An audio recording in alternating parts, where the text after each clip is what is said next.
Son! Son, wait! She was wrong! I'm not your son, and I'm not her husband anymore. I'm going to start by saying I'm not the kind of guy who makes rash decisions. I think things through, I'm patient, I try to see all sides. But what my ex-wife said to me in front of her entire family at a summer cookout was so beyond the pale that I knew instantly my marriage was over. Like the moment the words left her mouth, something just clicked in my brain and I was done. Let me back up and give you some context. My name's Marcus, I'm 31, and up until July of this year, I was married to a woman named Jessica. We'd been together for 4 years, married for about 3.5 of those. Jessica comes from what I'd call an upper middle class family. Her dad, David, is a real estate developer. Her mom, Susan, is a retired teacher who volunteers at the library, and her younger brother, Tyler, works in finance. They're the kind of family that has matching dishes and takes annual vacations to places like Napa Valley. Me, I grew up pretty differently. My dad left when I was young, my mom worked 2 jobs, and I never finished college. I started working construction right out of high school and eventually got my contractor's license. I make decent money, nothing spectacular, but enough to live comfortably. Around $55,000 a year, give or take, depending on projects. Jessica, on the other hand, has her master's degree and works as a financial analyst, making close to 6 figures.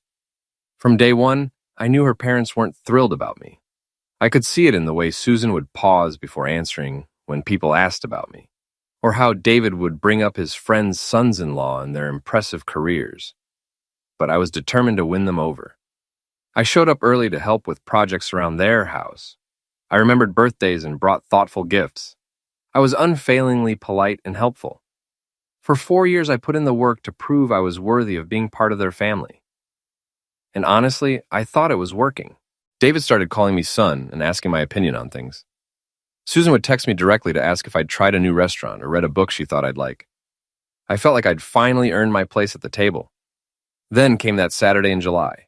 Temperature in Dallas was pushing 110 degrees, the kind of heat that makes the air shimmer above the pavement. David and Susan were hosting their annual summer cookout at their place in North Dallas. This beautiful house with a pool and a massive backyard. I'd been there since 9 that morning, helping David set up the grill, arrange chairs, and get everything ready. I'd even made Susan's favorite potato salad from scratch that morning. Spent 2 hours on it, getting it just right. I wore the golf shirt they'd given me for Christmas, made sure my truck was clean before driving over. Everything had to be perfect because even after 4 years, I still felt like I was auditioning for the role of son-in-law. By mid-afternoon, I was feeling good, really good. Tyler was tossing a football around with my brother Derek's kids in the yard. The pool was full of laughing children.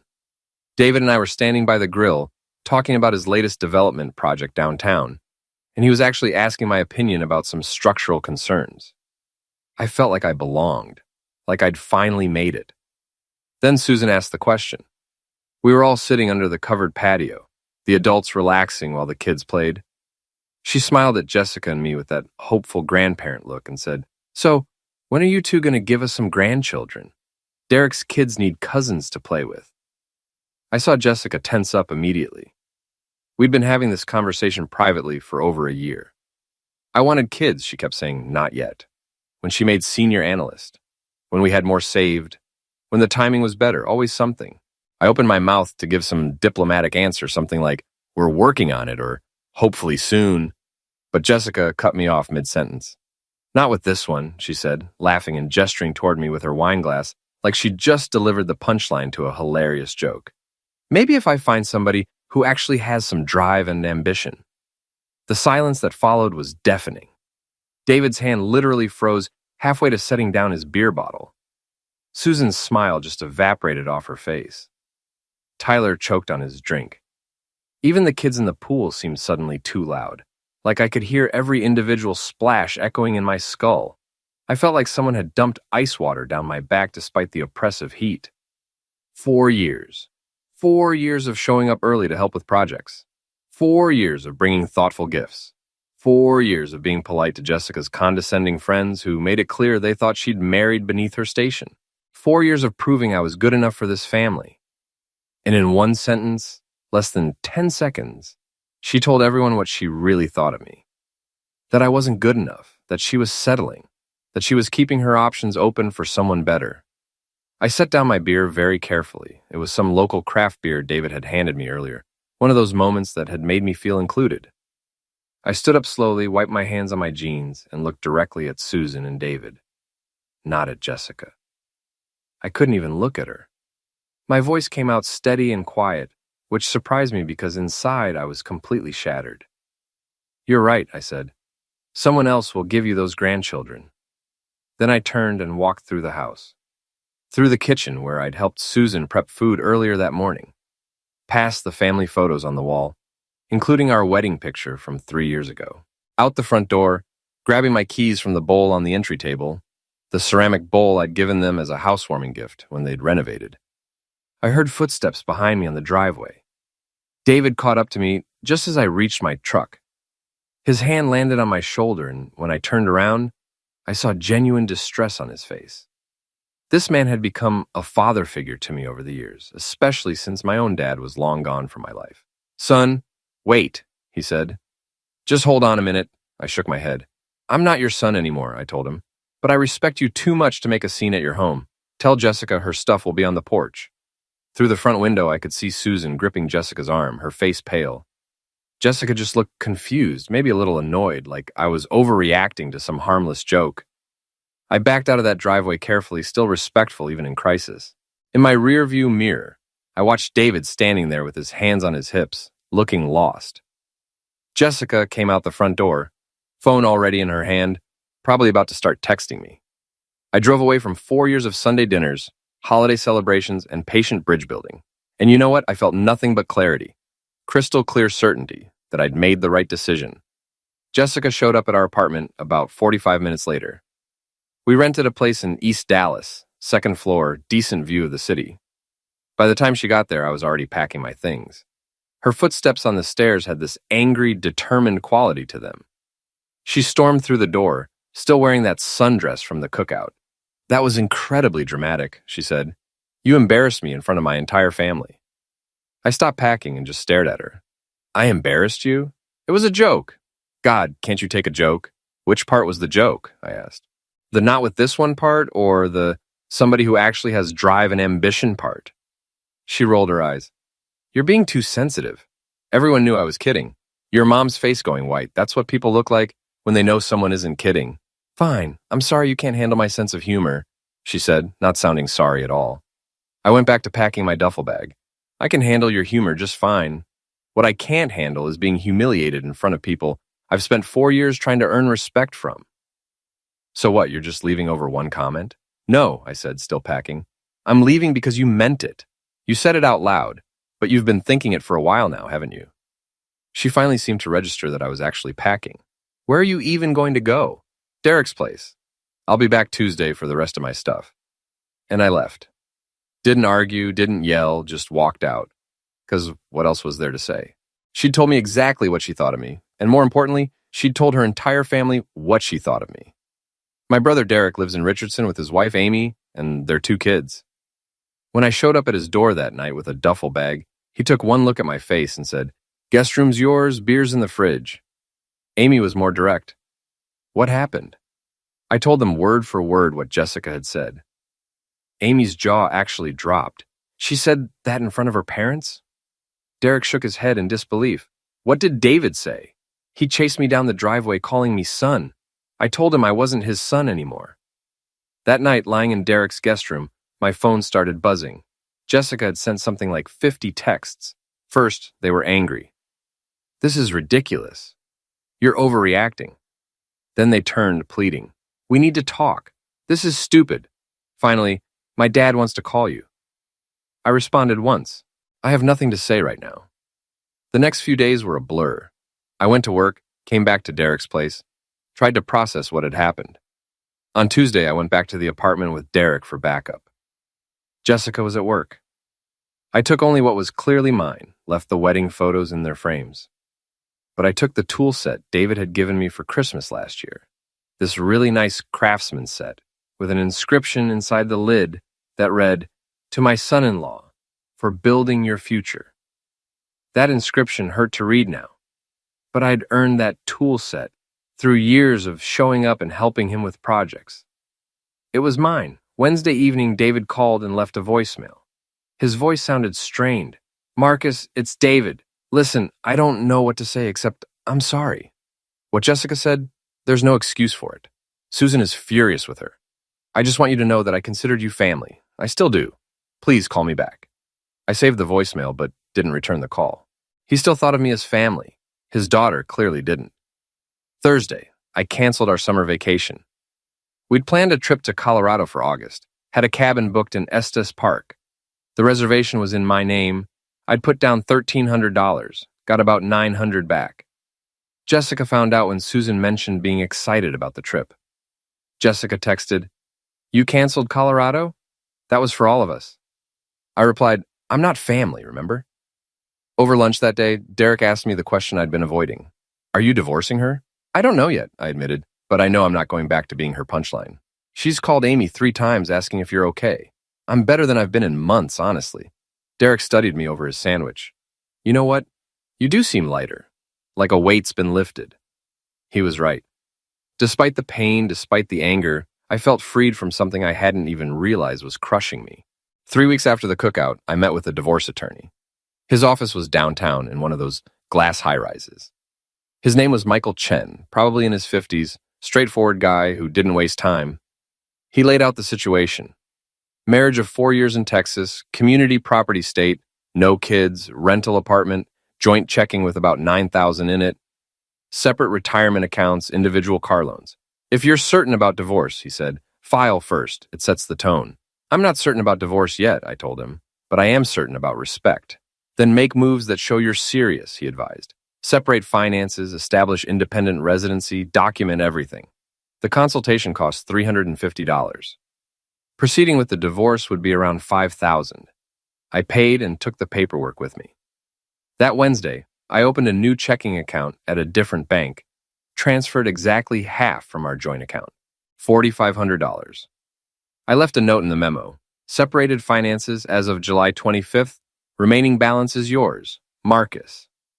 I updated my direct deposit, kept the joint account open, but stopped contributing to it. Thursday evening, Susan showed up at Derek's house.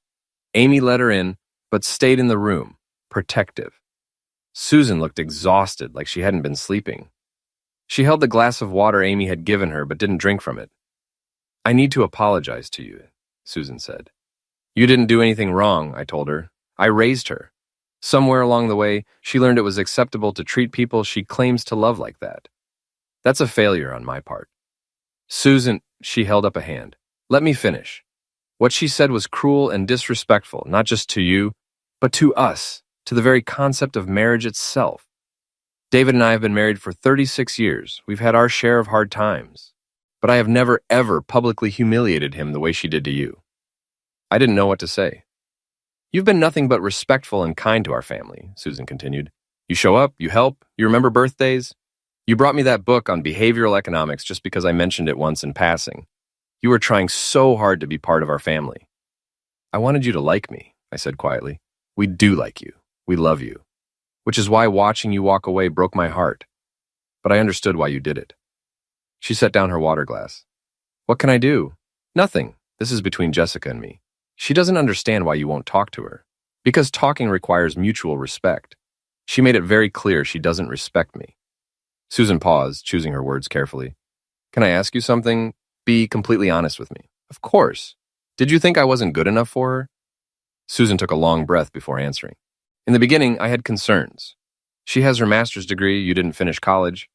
She makes 6 figures, you make a third of that on paper. I worried she was settling. And now I know that paper doesn't show character.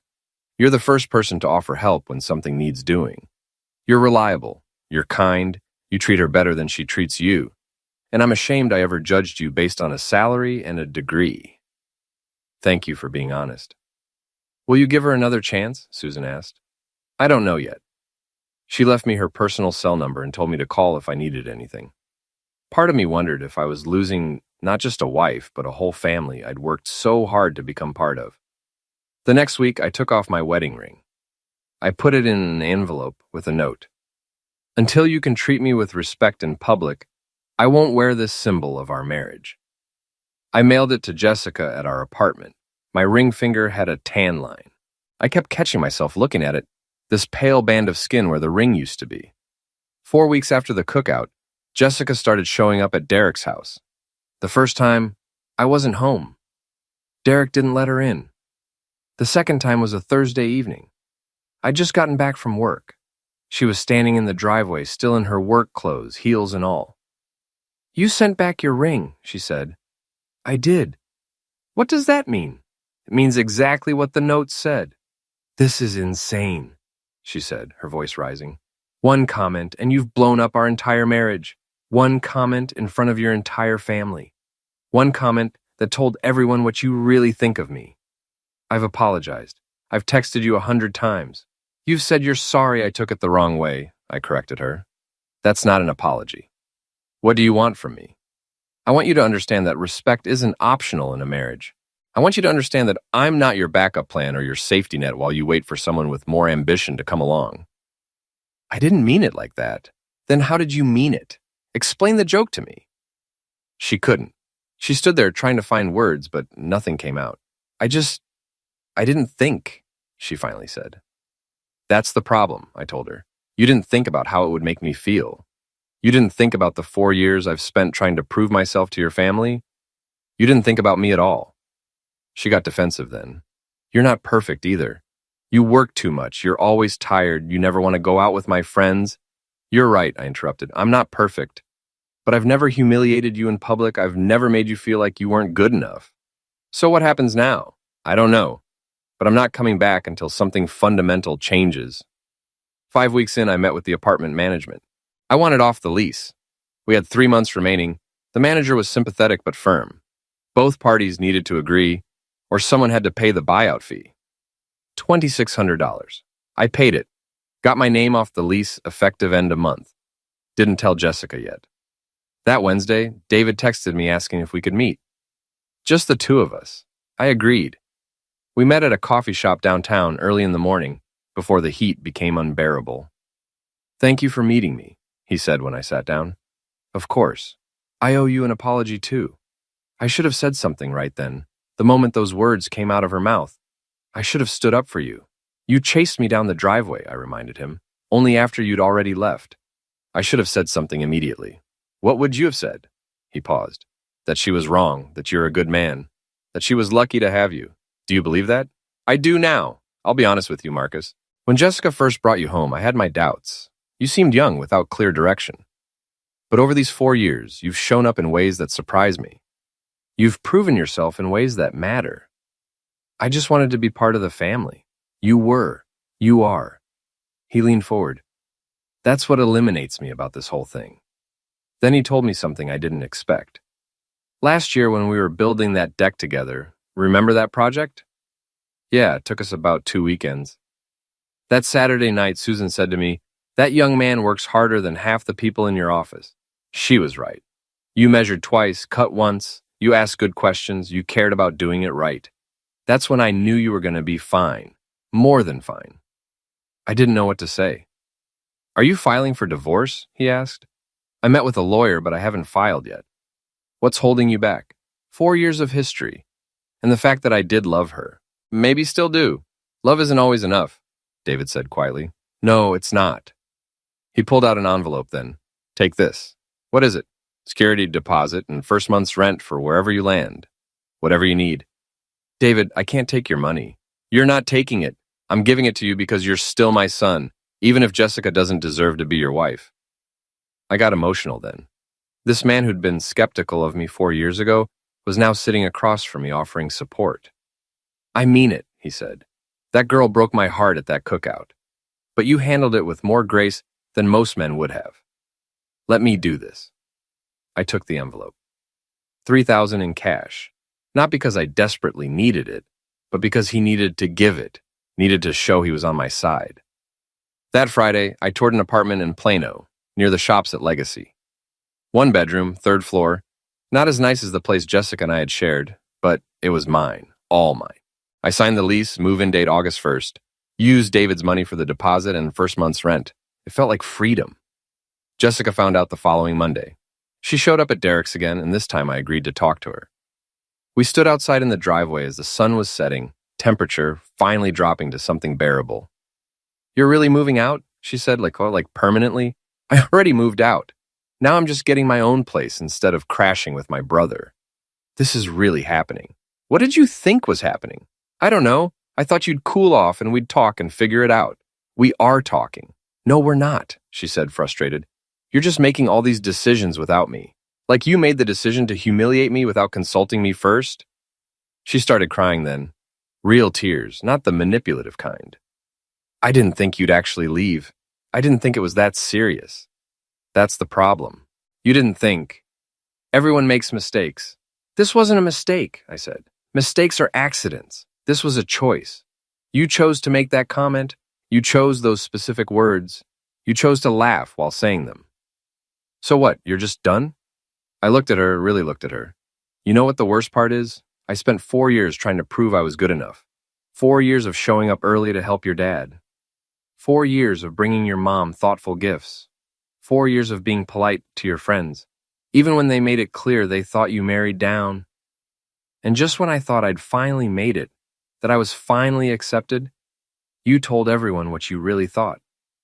That's not that I was temporary, that you were settling, that someone better was out there waiting. I didn't mean it like that." "Then what did you mean?" "Because that's what everyone heard. That's what your parents heard. That's what I heard." She had no answer for that. "What do I have to do?" she finally asked. "I don't know. But whatever it is, it's not a quick fix. You don't rebuild trust with an apology. You rebuild it with time and change behavior. How much time? As much as it takes." A few days later, she asked if I was seeing someone else. I actually laughed at that, no humor in it. "No. But I'm seeing myself clearly for the first time in years. 6 weeks after the cookout, I closed out our joint credit card. We'd used it for household expenses. The final balance was just under $2,000. I paid my half, sent Jessica a screenshot showing I'd paid $970. Paid my half. "Close the account or transfer it to your name, your choice." She responded, "This is really over, isn't it?" I replied, "That's up to you." Saturday, Derek helped me move into the Plano apartment. Amy brought housewarming gifts, dishes, a coffee maker, some basic curtains. Derek's kids were excited about Uncle Marcus's new place. The furniture was minimal at first. Borrowed couch from Derek, air mattress the first night, then I bought a real bed. Setting up that apartment was therapeutic. Every item I unpacked was mine, not ours, just mine. That Sunday, Jessica showed up. Got my address somehow, probably from the apartment paperwork we'd both signed originally. I was putting together a bookshelf when the doorbell rang. She walked in without invitation. "So this is it? This is your new life without me?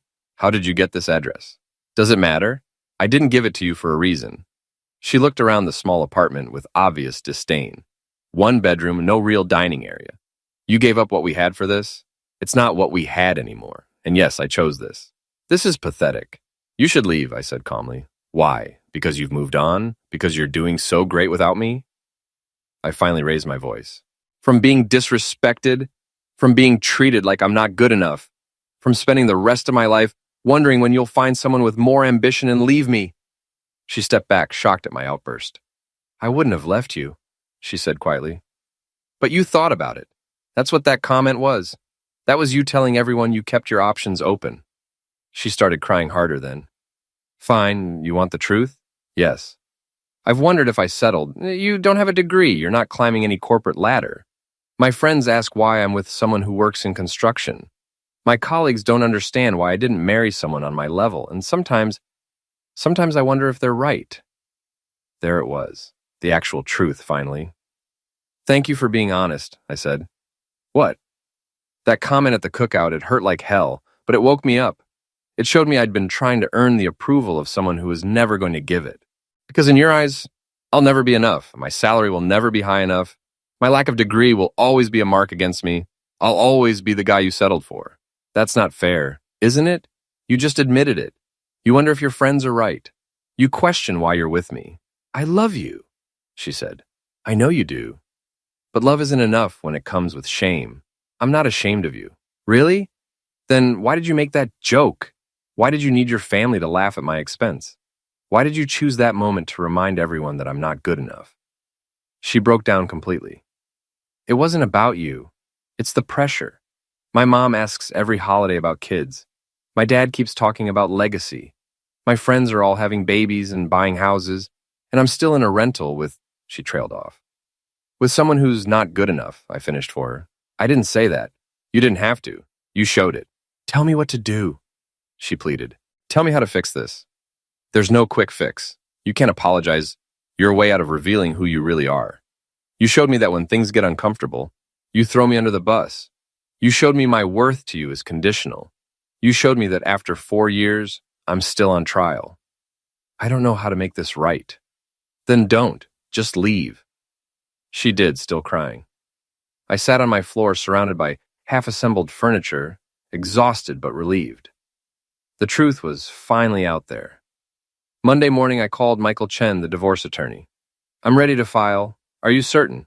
She came to my apartment. She finally told me the truth.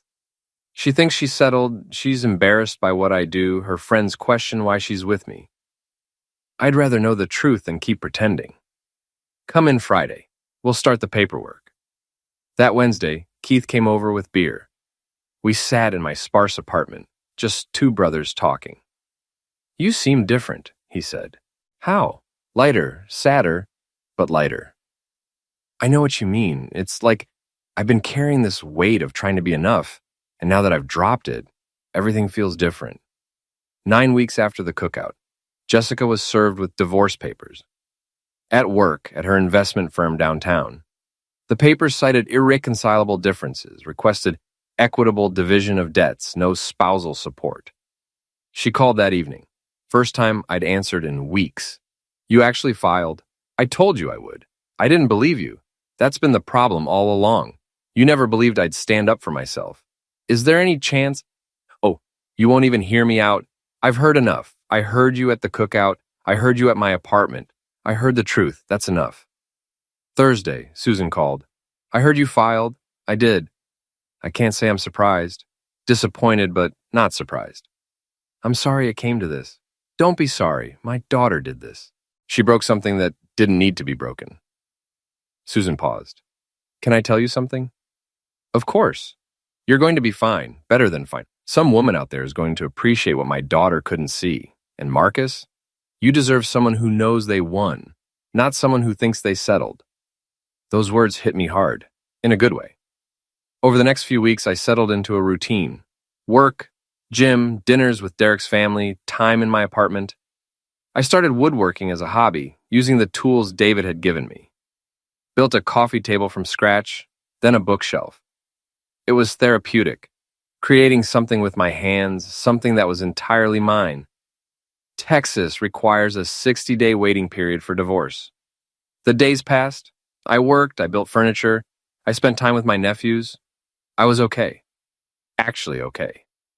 About 3 months after the cookout, I heard through Susan that Jessica had started therapy. Her therapist was helping her understand that the comment wasn't really about my worth. It was about her own insecurities. She'd been so focused on external markers of success that she'd completely missed what actually mattered in a partnership. Apparently, her therapist gave her homework. Make a list of what I contributed versus what she valued. She did it, what I contributed. Emotional support, physical help with her family, reliability, loyalty, effort, respect, love. What she valued, prestige, status, appearances, what her friends thought. Susan told me Jessica had broken down in therapy saying, I traded something real for something imaginary. Jessica stopped calling me after that. Stopped texting. Started going to family events alone. Apparently more humble, more reflective. She told her parents she'd destroyed the best thing she had because she was embarrassed it didn't look impressive enough on paper. Month 4, we had our mediation meeting. The 60-day waiting period was up. The split was straightforward and no shared assets beyond cars we already owned separately. She kept the apartment until the lease ended. I kept my place. The final dissolution was scheduled for 2 weeks out. During that second week, David asked me to lunch again. Same coffee shop, same booth almost. I'm not here to plead Jessica's case, he said immediately. Good, because I wouldn't listen. I'm here to tell you she's different. I don't know if it matters to you, but she's genuinely different. People don't change, David. Some don't. But some do when they lose something they can't replace. He told me what she'd been doing. She'd quit her job at the investment firm, the job where she'd been embarrassed by me. She'd taken a position at a nonprofit that builds affordable housing, 30% pay cut, working with her hands, helping families. She'd told Susan, I spent 4 years with a man who helped people build things, and I was embarrassed because he didn't have a title. Now I'm literally helping build homes. Maybe I'll finally understand what actually mattered. She was in therapy twice a week, hadn't dated, was working on herself. I'm glad she's figuring herself out, I said, but that doesn't change what happened. I know, I just wanted you to know that if you ever wonder if she got it, if she understood what she did. Too late, but she did. 5 months after the cookout, we finalized the divorce at the county courthouse, both present with our attorneys. The process was cold, procedural. The judge granted the dissolution, effective immediately. We were no longer married. In the courthouse hallway afterward, Jessica caught me. Can we talk, just 5 minutes? My attorney shook his head, but I said okay. She looked completely different from the woman at the cookout. Subdued, no makeup, simple clothes, nothing like the confident woman who'd made that joke. I know it's too late, she said. It is. I just want you to know I understand now. What I did. Why it was unforgivable. Okay. I spent 4 years with someone who showed up, who helped, who cared, and I couldn't see it because I was too busy comparing you to some imaginary standard I got from people who don't matter. I'm glad you figured that out. I quit my job. I'm working at a housing nonprofit now, building homes, getting my hands dirty. And every day I think about how you would have loved this work, how you tried to tell me worth isn't measured in salaries and titles. That's good, Jessica. I hope it makes you happy. Doesn't, 'cause I lost you. She paused, gathering courage. I don't expect you to forgive me. I don't expect anything. I just needed you to know you were right about all of it. I did think I settled, and I was so incredibly wrong. I appreciate you saying that. Is there any universe where we could start over? Not now, not soon, but someday. I thought about it. Really thought about it. I don't know, but I do know I can't be with someone who was ashamed of me, even if they eventually realized they shouldn't have been. She nodded, understanding. I hope you find someone who sees what I couldn't. I hope you find yourself. We walked away in opposite directions, and for the first time in months, I felt complete peace. It was really over, and I could finally breathe. I settled into my new life after that. The woodworking hobby expanded. I started selling pieces at the local farmers market on weekends. Still kept my regular construction job, but now I had this creative outlet that was all mine. I had regular dinners at Derek's place, started dating casually, nothing serious, just figuring out who I was as a single man again. My relationship with David and Susan continued. We texted occasionally, met for coffee every few weeks. I wasn't going to lose them just because I'd lost Jessica. I finished building a dining table for Derek's family, solid oak, handcrafted with real joinery. It was beautiful. Derek looked at it the day I delivered it. This is incredible. You made this? I did. Amy ran her hand over the smooth surface. You're really talented, Marcus. Derek's older son grabbed my arm. Uncle Marcus, will you teach me how to build stuff? Absolutely, buddy. 6 months ago, I'd been standing in a backyard in Dallas thinking I'd finally made it, finally earned my place in a family that would always see me as less than.